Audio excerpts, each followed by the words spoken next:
ये लो भाई। ये लो भाई चाबी। कौन सी गाड़ी है? एक्टिवा की। চিনি চিনি চিনি চিনি চিনি চিনি ছাড়া লোকের মুখে আর অন্য কোনো আলোচনা নেই। ঘর থেকে বাইরে বেরোলে লোকের মুখে চিনি, ঘরে ঢুকলে লোকের মুখে চিনি, দোকানে কিছু কিনতে গেলে সেখানেও লোকের মুখে একই কথা, চিনির দাম বেড়েছে, চিনির দাম বেড়েছে, চিনির দাম বেড়েছে। ভাই কাল তো পাশের বাড়ির কাকু কাকিমার ঝামেলা লেগে গেছে যে যদি চিনি না কিনে আনে তাহলে সে সেখানে ঘর করবে না। ভাই বুঝতে পারছো ভাই যে জিনিসটা কোথায় চলে গেছে। এবার তো ভাই চিনিটাকে আমাদের অভিশাপ বলে মনে হচ্ছে। রাত্রেবেলা ঘুমানোর সময় তো কানের কাছে একই কথা ভাবছে যে চিনির দাম বেড়ে গেছে, চিনির দাম বেড়ে গেছে, চিনির দাম বেড়ে গেছে। স্বপ্নে তো চিনিই আসছে যে চিনির দাম বেড়ে গেছে। শুধু চারপাশ নয়, সোশ্যাল মিডিয়া খুললেও সেই একই আলোচনা, চিনি আর চিনি।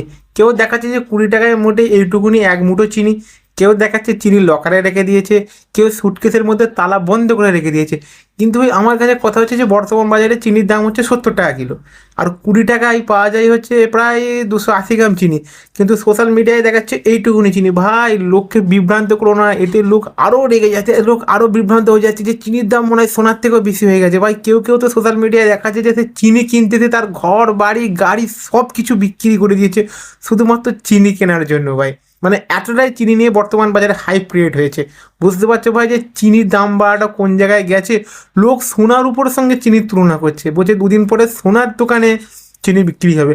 কিন্তু ভাই আমার কাছে সব থেকে বড় প্রশ্ন এটা হচ্ছে যে এই চিনির জন্য যেমন সব জিনিসের দাম বেড়েছে, নকুলদানা, বাতাসা, মিষ্টির দোকানে মিষ্টি, কিন্তু আমার কাছে কথা হচ্ছে যে এই বাড়তি বাজারের জন্য যে জিনিসপত্রের দামগুলো বাড়লো, বাজার যখন কমে যাবে তারা কি এই জিনিসের দামগুলো কমাবে না একই রেখে দেবে যে তখন বেড়েছিল তখন বেড়েছিল?